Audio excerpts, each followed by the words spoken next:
everybody, to Catapult Your Business. Thanks for joining us. This is where we help catapult your business one question at a time. And we do that by bringing on experts and folks from our entrepreneurial community to help answer this question and hopefully help you propel your business. I'm joined by Drew Brogden today. He's one of the talented advisors with us. He's been with us for almost 7 years, which is a good feat considering Cultivate's only been around for about 9 at this point at the time of our recording. So Drew, welcome to the show. We're so glad to have you. Drew has brought an awesome question to the table. And that question is how do you build a performance culture without micromanaging? And I think micromanaging, we all know, is that dirty word. Often we've probably had people that have left and feel like, oh, there's a micromanagement culture, when in just reality as owners, we're trying to figure out how to get results out of the business and get the most out of our people. And it's not that often we don't even want to have trust for our people. It's not even that we come in from a situation of saying we want to create that environment. It's usually no intent to do that. But there's this weird thing when you start to bring goals and, more importantly, goal accountability and attachment to those things, that people will misuse that term. And we're going to debunk some of that and get into a really fun discussion because it's a common conversation that I know Drew is having with his clients every day. So Drew, welcome to the show, man. Why are you excited to talk about this topic for yourself?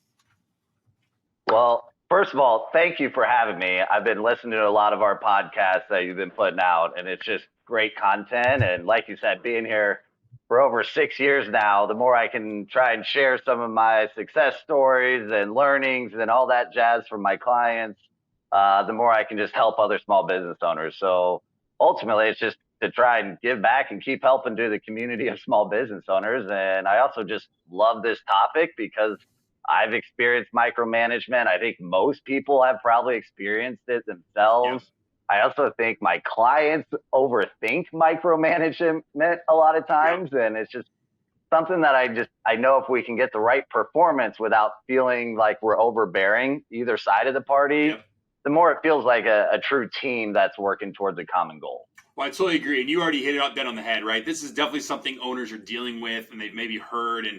But let's slow down and talk more specifically about the performance culture itself. Let's kind of define that. Let's get clear on what does that even mean to us, and let's bring everybody into that. And then we'll talk about where people can have things can go awry sometimes in pursuit of trying to set that up. Why do you think a performance culture is important? Like, is there anything going on right now, or just what's the perspective, Drew, of why you brought this question of why is performance culture such a hot topic in your world? I think performance is really everything in a small business, but in most things you do, right? If you don't have a performance attitude, whether it's self-development or like I love my sports analogies, obviously, but business, obviously, as well. Like, you got to make sure you're pursuing something. Yeah. And you have to have that goal or mission statement, if you will.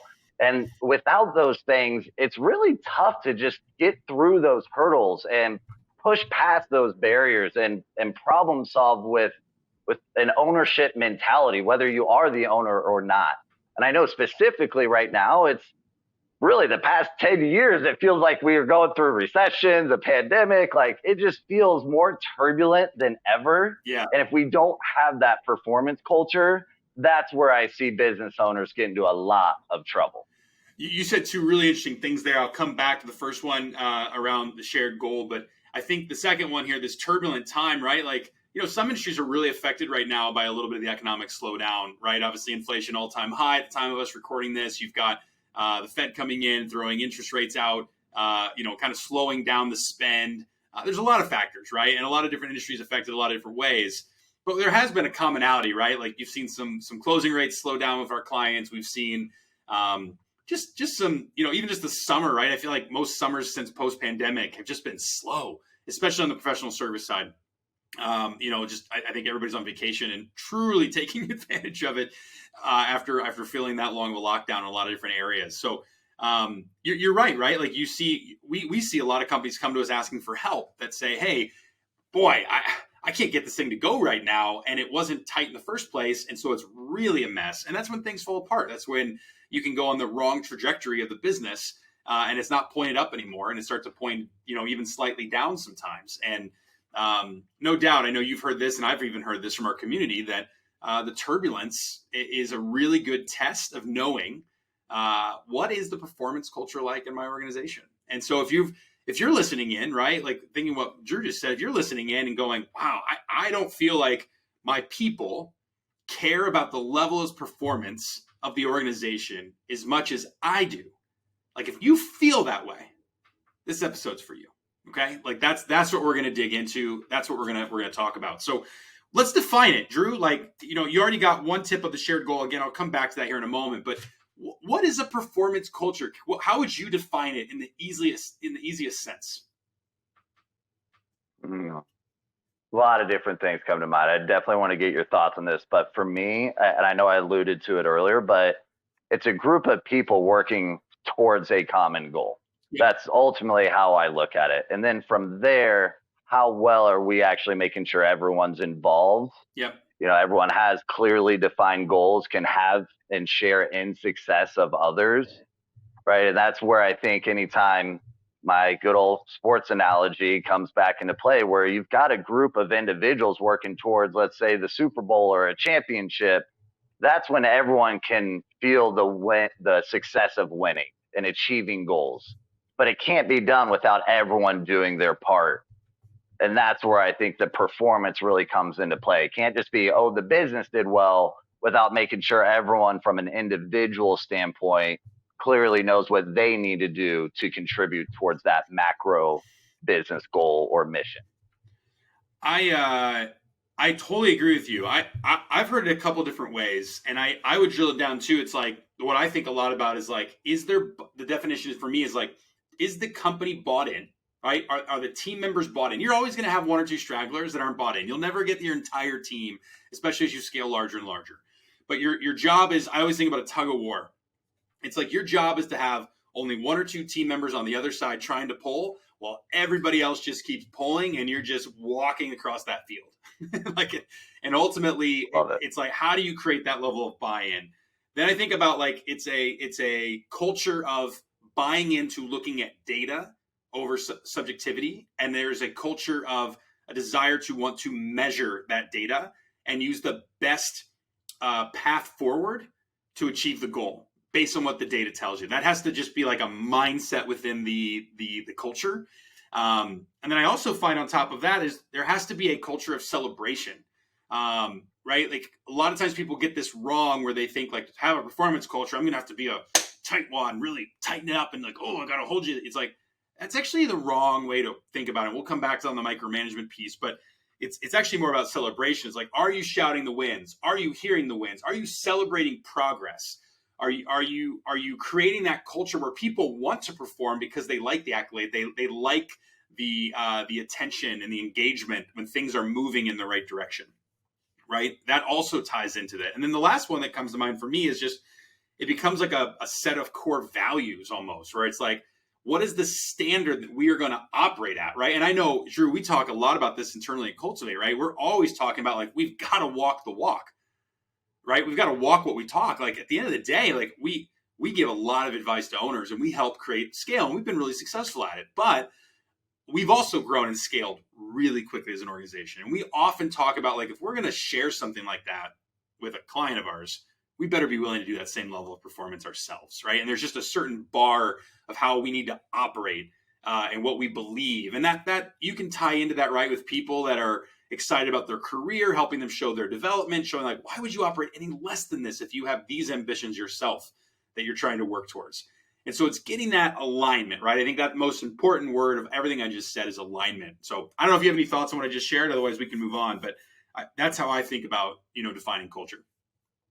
I think we're on the same page. I just want to triple echo the development too, because I know we talked about me being here 6 years and I'm an entrepreneur at heart, but holy cow, the clarity on goals and feeling like we're all achieving the same mission and helping business owners grow.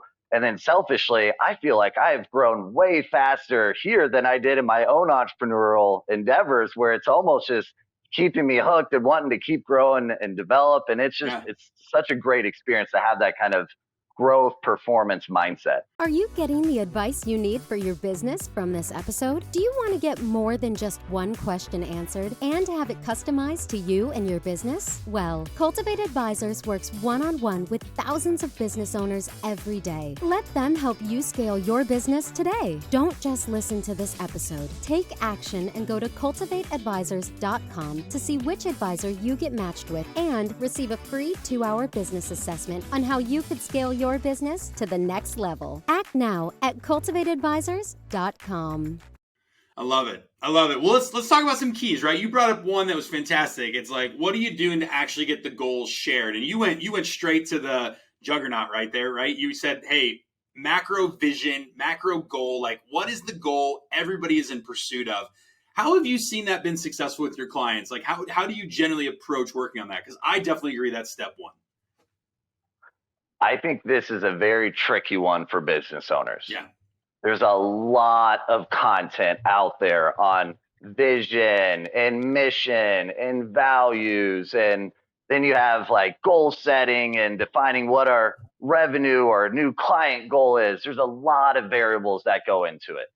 I think at the end of the day, what I found works from a fundamental level, because I think there are a lot of ways you can approach it. And it's not like one's right. But I found if you can have a strong mission, why do we exist? What are we trying to pursue? Right. That's your grand statement, right? This is something that you can pursue for years and years. Yep. And then the other thing is you got to make sure you have an annual target. Because I think, especially from an employee standpoint, it's really hard sometimes for them to think big picture, grandiose, what is this long-term vision and mission, because they still are ultimately thinking about what's this mean for me? How much am I going to get paid? Yeah. How do I have a sense of security? And that's where I found you got to tie it back into their world a bit too and make sure you have the vision with an annual target. And a lot of times you can keep it to revenue. I don't think you need to shy away from those things, but I also think it's okay to share it in terms of, number of new clients or just total people served, or maybe it's a transaction number. You can figure out different ways that relate more towards your people's lives. So that's how I usually start. Yeah, no, I love it. I mean, what I'm hearing you say is, hey, let's start with the vision. Let's start with that grand mission statement that's like, why are we here? What's the purpose of what we serve? If you can get some level of servitude in your business, generally that creates buy-in much faster, right? People are working towards an impact. And we've definitely seen that with even younger generations. The more you dive into that impact, the faster people are going to bolt on and buy in. From there, it sounds like you say, look, then create the company's overall annual objective, whatever that might be. And again, it can change too, right? Like, I love that you said, hey, don't shy away from revenue. So many people do.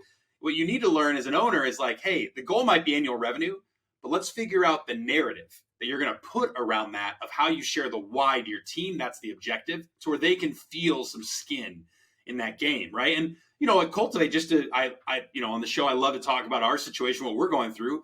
We are a fast growth company. We've been focused on revenue. Well, this year, all of our executives are driving towards a labor goal. We literally threw revenue out for a day and we said, we got to hit a labor percentage. We're going to go back to revenue next year. But right now we're going to do nothing but labor, because until we solve that, we actually can't keep growing. Right. And so it's hard. What I find, I love that you said it's so difficult, is because what I find is that the owner usually sounds like this. Well, yeah, this is what we're trying to do. And they're like, okay, cool. You have an idea what you're trying to do. But then they go, but we need to hit this. We also need to solve this. Oh, we also need to do this. And don't forget this. Well, all your employees hear is, like, they just look at you. What do we do? Yeah, exactly. Right. They don't hear, versus going, look, we're going to create initiatives in pursuit of this. Doesn't mean other things aren't important. That's what's important to hear about this, right? Like, doesn't mean that other things aren't important. They are. It's just, this is going to be our North Star for this year. I love that. I think that's really important. Tell me about how you take that from macro to micro, though, right? Because you started to go there at the end, right? Where you started talking about then you got to get into their world. Tell me a little bit more about how do you move the company annual goal into their world? If it's different goals or the same goal, or how do you approach that? Again, all different ways I've done it with my clients, but it's kind of just working backwards, right? And going, okay, what is the annual target, and working into each individual roles. And ideally what I'm doing with my clients is we're assessing what their primary responsibilities and objectives are. Yep. And once we know what those are, we can usually tie those into the direct impact of that annual target. Yep. Whether it's on an operation side and you need to produce the widget, or on the sales side, how many new clients do you need to close for the year? There's all different ways you can tie those things into it. Yeah. Even the office kind of roles that, we call them the glue pieces that help, the support. Support a bunch of different roles. They can still be tied to that macro goal and just break that down. You don't have to overcomplicate it. I think what you said is critical, right? Because how many times do owners come in and like, oh yeah, my salespeople have goals. I hear that all the time. I don't know if you still hear that. It's all the time. Yeah. It's like, my salespeople have goals. Okay, yeah, but what about everybody else? Like, no, they just like do the widget. They just do the work. Yeah, okay. Like, generally salespeople, if you structure the compensation properly, they generally want to go out and sell and make money. So they actually need the goal less than the operators or the implementers or whatever your widget might, be, support staff, whatever your language and vernacular might be. And so what I love that you're talking about is like slow down and look at every single person in the company, and I've got a cool framework that I've used a lot, Drew, over the years, where I say, okay, I'm going to take my annual goal. I'm going to break it down into 3 to 5 core initiatives. And now I know those 3 or 5 things. And I think about it as change management. Like, what are the 3 or 5 things I'm going to change in the organization? Sometimes I'm sharing them openly. Sometimes I'm not. It depends on really what it is and if it relates and if there'd be buy-in or not to people. And out of those 3 to 5 initiatives, then from there, we go down and we start to set what I call my 3 to 5 core goals, where really it's like, what's our sales goal? What's our operations goal? What's our marketing goal? What's our tech goal? What's maybe our recruiting goal? And what's our miscellaneous goal, right? Like, what are the different objectives? And I'm not sharing those with with everybody in the company. I'm more going like, those are just things that I believe will help us hit that macro objective. And then I'm bringing that down into different departments and going, how do we get everybody attuned to that one goal? Because if that one goal gets met, this thing will all work. Everything will flow through. And so I hope everybody's hearing it's not only about giving a goal and finding the goal, it's about also connecting those dots. And this is what I meant when you talked about the shared goal earlier when you first kicked off. You've got to connect that back to their world, and you've got to present it in a way that it makes sense to them for their role.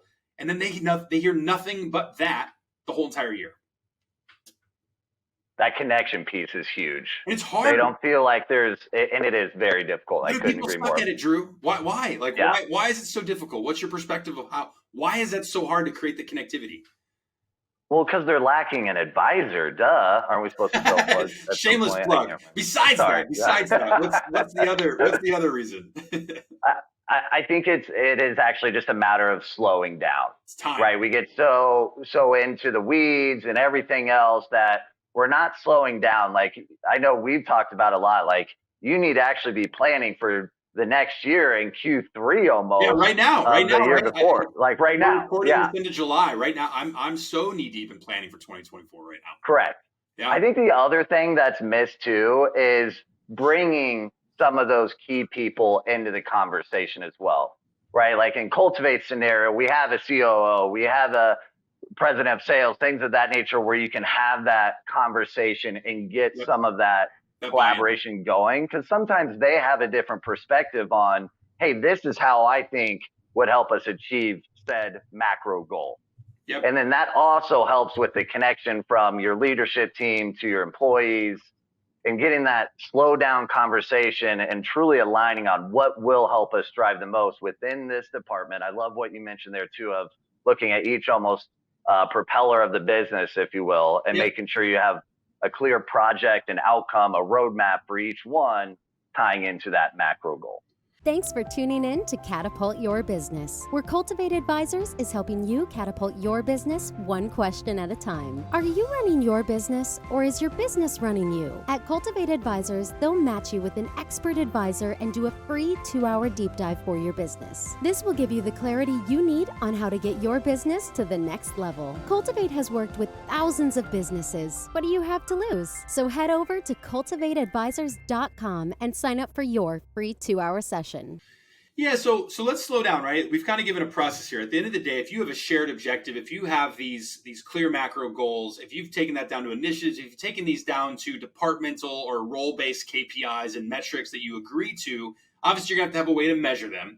But there's this other piece that gets tied in, and that piece is that I think is really going, hey, okay, now that we have this in place, what do we do with it? How do we actually lead it, right? Because and again, like you hit it dead on the head. Most people don't even get to this step because they don't slow down. They don't actually take the time.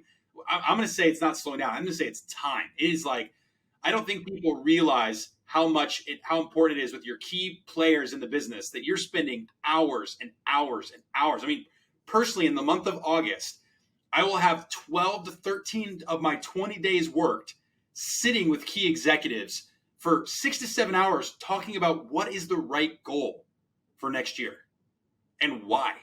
And again, bottom up approach, right? And getting those all to connect. So if you that's the first lesson today. The second lesson though is then like, well, how do we lead it? And how do you not turn into that micromanager? And I'll throw out one to get us started, Drew, and then I'm coming to you next of like, what do you see as like the biggest indicators of this? But for me, it's and I've talked about this before, it is goal versus path. I find so often leaders make the mistake, and I've made this mistake. I get controlling, right? I tighten the golf grip way too much. It's everybody falls into the victim of this because you care and you want it to be successful. And it's your baby, and of course. But at the end of the day, a lot of leaders lead on path versus goal, and that's a huge risk. And what I mean by that is you're trying to tell them how to get to the goal. These are the steps you're going to take. And I'm not talking about preparing them and training them, make sure they have the tools and the resources in their belt to be successful. I'm talking about being so clear of like this leading on tasks and setting task output. That leads to micromanagement. When you take a step back and go, this is the goal. If you had full control in the world, how would you do it? How would you get there? Why? I don't know if I buy into that. What about this? What about this? Make sure they have an answer for everything, then send them off and then support them in that pursuit. You will remove micromanagement in a heartbeat because it's no longer your plan. And that's hard, right? Giving up that control. So I know that's one piece that I commonly see with business owners we work with. Drew, coming to you next year. Like what comes to mind for you? Like where have you seen some of these micromanagement tendencies trickle in where they misuse these goals after setting up the connectivity? Glad we didn't plan this, but I'm going to kind of build off of what you said from more of a tactical approach. Okay. I couldn't agree more in terms of you have to make sure you're consistently pursuing the goal versus telling them what to do, essentially. Right. From a tactical standpoint, one of the biggest shifts I see is being very consistent with your leadership cadence. I found a lot of employees feel micromanaged is because the leader only comes in and swoops in when they're getting nervous. They think they're doing it wrong, which is, getting involved in the path versus the goal. Yeah. And if I usually find if you just make sure, hey, whatever kind of relationship it is, maybe it's, VP of sales with sales manager or, our ops COO with an advisor, cohort leader, you name it. Make sure it's consistent. And that meeting itself, there's an art to, and that's where making sure you're focused on the goals versus the path, like you mentioned, having the right system to track those goals objectively, build a caring relationship during that time consistently. So there's trust always being established. But if you make sure you show up for them consistently versus when there's fires or instead of when you think there's things going wrong, I found that moved the needle the most because that way you're consistent versus just jumping in when you think you need to manage them. Well, if anybody's had kids that's listening into this, right? Like it's no different when you're raising your kids. Like if you try to catch them when the bad behavior's happening, they're not listening. You're like, don't do this. And they're like, it's one ear and out the other. They do something really, really well. And you're still there to go, that was awesome. They'll get even better at that, right? Like, so there's no different, right? It's like when you have that consistency that you're speaking with, Drew, and you come in and go, that was an awesome goal you just hit. So glad we had this meeting to talk about it. What helped you hit that? That was awesome. How do we do that again and again and again? Like, what else do you need to help support you to do that? All of a sudden, there's this like positive cultural movement in the business versus this negative accountability. And that's what we're talking about, right? Is like there's two very different ways. We're not talking about sometimes employees need the stick over the carrot. This is not a carrot or stick conversation. This is about a cadence of how to run the business. I love that.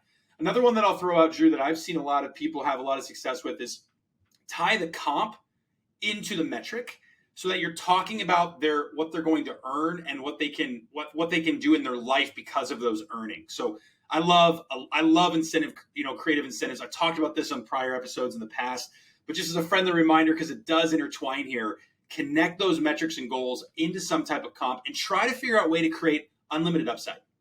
Anytime you can create unlimited upside in the role, so it's like, hey, you get a bonus here, and then I'll pay you a percentage of this in any role. Anything you can solve around that, the more that you can keep talking about performance and continuing to modularly get better and better and better incrementally and incrementally and incrementally. But you get to talk in the narrative of what they can get paid. Not that everybody works for pay. That's been debunked. They want to care about the relationship. All that matters. But it is more fun to go, hey, company wants to make more money this year. Needs you to go hit this widget. That sounds very different than, hey, you want to go on a nice vacation at the end of the year and take an extra week off this year? We should talk about that. How do we work towards that?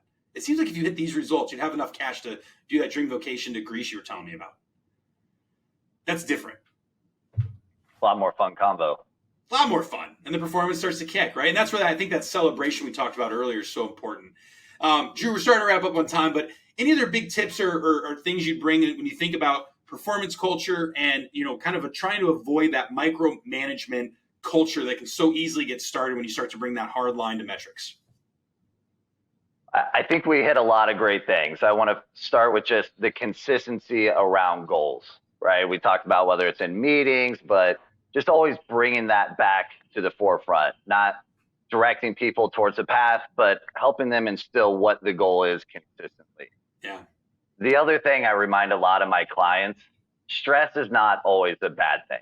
When you're pursuing something, that's where you get the most growth.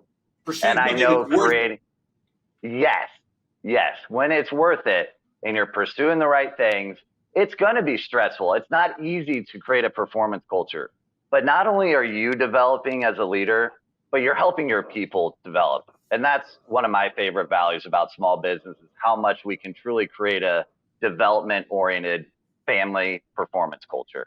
And I think if you realize that stress is healthy stress, it starts to be even more enjoyable. I love it. I'll throw my last 2 cents on it. The piece that I would share people, if you're like, well, where do I start? Start making sure you got that shared goal and alignment. Get some people in the room and just ask them, what's the goal we're working towards this year? Don't tell them. Ask them. You'll know very quickly if you have shared alignment. You're going to know very, very quickly. And you'll have it and you'll lose it, and you'll have it and you'll lose it. It's something you always have to keep track of and just try to keep that front of mind. Look, this is a really, really important conversation. Drew is fantastic at this. If you'd like to have a conversation with Drew, get some time to sit down with him, find us on the website. You can navigate over to Drew's page underneath advisors. You can reach out directly to them on that, or just fill out a contact form with us on our website at cultivateadvisors.com, and we'll get you in touch with Drew, and Drew can grab some time and talk to you about your performance culture and what that might look like. Drew, any final thoughts here as we wrap up? I think we gave some good knowledge, and I'm excited for people to come back with some strong performance cultures. Let's make it happen. For all of our entrepreneurs listening in, as always, continue to make the world a better place. More importantly, try to have fun. And remember, this entrepreneurial journey is hard, it's treacherous, but it's very beautiful when you start to get in touch with your why and where you're headed. And at the end of the day, without this, we wouldn't be able to stimulate the economy. We wouldn't be able to drive what we drive. And let's face it, although it's hard and it can be stressful, there's some fun to that as well along the way. So we encourage you guys to keep chasing your dreams, set those goals audaciously, and we'll see you on the next episode of Catapult Your Business, where we'll help move you one question at a time. Thanks again, Drew, and we'll see you all next time. Bye-bye.